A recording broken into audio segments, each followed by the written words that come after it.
Եվ ես կուզենայի մի փոքր անդրադարձ ունենայինք մի քանի կարևոր հարցերին։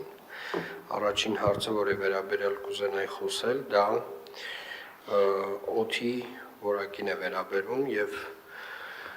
ինչպես արդեն տեսնում ենք, արդեն ձմեռվա ամիսները մոտ են եւ տեսնում ենք, որ օդի որակը էականորեն գնալով նվազում է։ Եվ ուզում եմ նաև խոսենք մի փոքր դրա պատճառների մասին, որովհետև անընդհատ տարբեր խոսակցություններ եւ տարբեր քննարկումներ, մասնավորապես շինարարական փոշու մասին են խոսում, բայց մենք տեսել ենք արդեն որևէ տարին, որ սրվում է խնդիրը հենց ձմեռվա ամիսներին եւ մասնավորապես նախորդ գիշեր մենք արձանագրեցինք օդի որակի էական վատթարացում պայմանավորված Հայաստանի Հանրապետության տարբեր հատվածներում խոշոր հրդեհներով, մասնավորապես օրինակ Ճամբարակում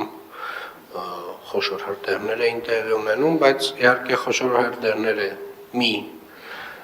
վտանգավոր երևույթ են եւ ուզում եմ շատ հստակ արձանագրել այս տեսակ հրդեհները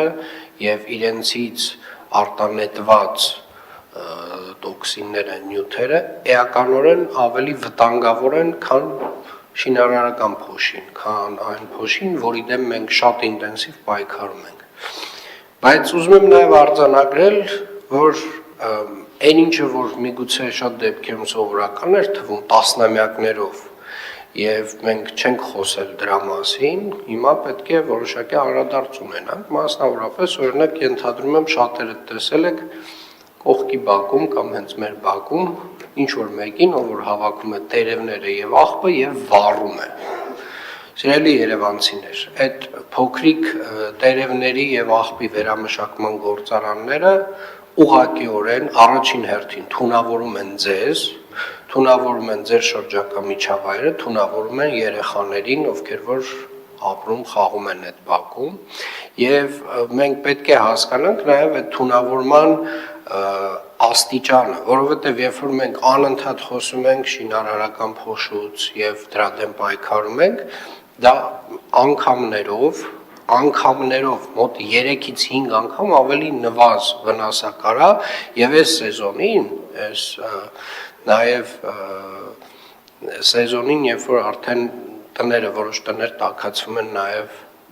վառելափայտով, տարբեր տեսակի նյութերով, դրան գումարած նաև այս տեսակի փոքրիկ վերամշակման գործարանները, այդպես կոչեք իրենց, իրենք էականորեն մեր օդի որակը վատթարացնում են։ Ձմեռվա ամիսներին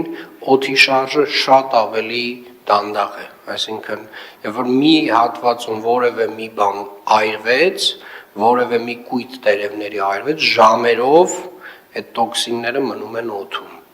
Եվ կարծում եմ մենք պարբերաբար բացի խոսելուց իհարկե պարբերաբար խոսելուց այս մասին պետք է որոշակի գործիքակազմ ստեղծենք մեզ համար Տիկին Ստեփանյան, պարոն Մարգարյան, Երևանի թիմ օրենքում որոշակի կարգավոր ես հասկանում եմ, որ ինչ որ տենց ավանդույթային բաներ կան, որոնք որ տենց սովորական են միգուցե դարձել, բայց սրանք նորմալ սովորույթներ չեն, սրանք նորմալ ավանդույթներ չեն եւ կներեք, բայց մի քանի տենց մեշոք տերևը ուղակի թեկուզ աղբամանին չհասցնելու համար ուղակի բակում վառել եւ ամբողջ շրջակա միջավայրը թունավորել, դա նորմալ չի։ Դա նորմալ չի, պետք է ասել առաջին հերթին, որ դա նորմալ չի եւ պետք է արդեն սկսել դրա դեմ պայքարել, որովհետեւ մենք տեսնում ենք ամեն